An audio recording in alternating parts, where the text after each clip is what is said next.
As the merits of the matter before court. So then what's your relationship between you and the ousted, impeached deputy president? As it was before. Are you friends or not? We are good people, we're good friends. I have no reason to complain in the past, present, and even in the future. Was there a handover? Yes. An official handover? Was there an official handover? There wasn't an official handover because the former deputy president is in court. You wouldn't expect him to hand over if he's in court. Your Excellency, which IEBC cleared you? Did you take your papers there? How were you cleared by the IEBC?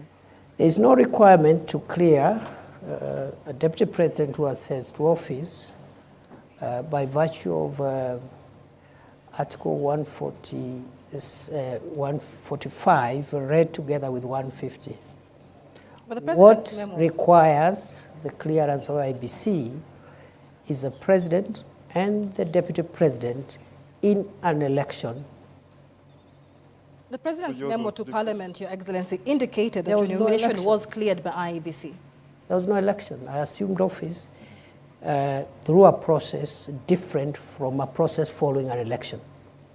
Is it an indictment of the judiciary, Your Excellency? Because the former deputy president, through a court process, is actually outside. We have the governor of Meru, who is in office, even through a similar process. What kind of jurisprudence is that creates two forms of justice in your own understanding? And this is from a point of view as a law professor. First, the two cases you have cited were beneficiaries of court injunctions.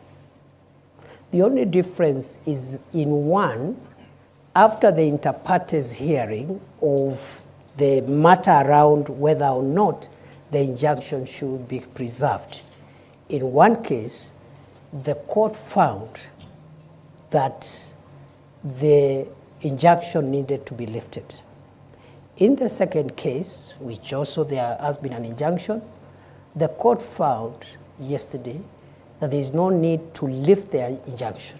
That's the only difference. And it happens in courts all the time, not just in Kenya, all over the world. In fact, the finding of one court is in many cases overturned by the next court the following day. So there is no inconsistency whatsoever. That is judicial practice. A judge, even one bench of 3 judges, one judge will say this, 2 other judges will say different things, on the same subject matter, same articles, same evidence, same parties. That's how, that's the independence of the judiciary is not just institutional. It is individual, it's decisional. Every judge carries decisional independence.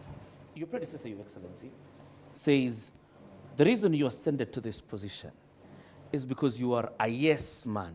You cannot mount any challenge whatsoever to the president. I'm putting this question to you tonight. Are you your own man? Are you a yes man? I am my own man. On the second issue, I would like to respond as follows. My understanding of the role of the deputy president is not to challenge the president. It is not in the Constitution. It is not in any law. It is not in any practice. That is not the job description of the deputy president. As to whether the deputy president can advise the president, the answer is yes. The oath of office I took has a clause that asks me to faithfully advise the president when my advice is sought.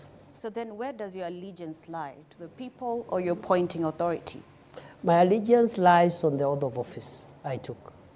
You look at the oath of office, it will tell you where my allegiance is. And are you proud of the people of Kenya, to the nation and the national interest? And when my counsel is sought by the president, I must give it faithfully. And faithfully doesn't mean that I do it on the podium.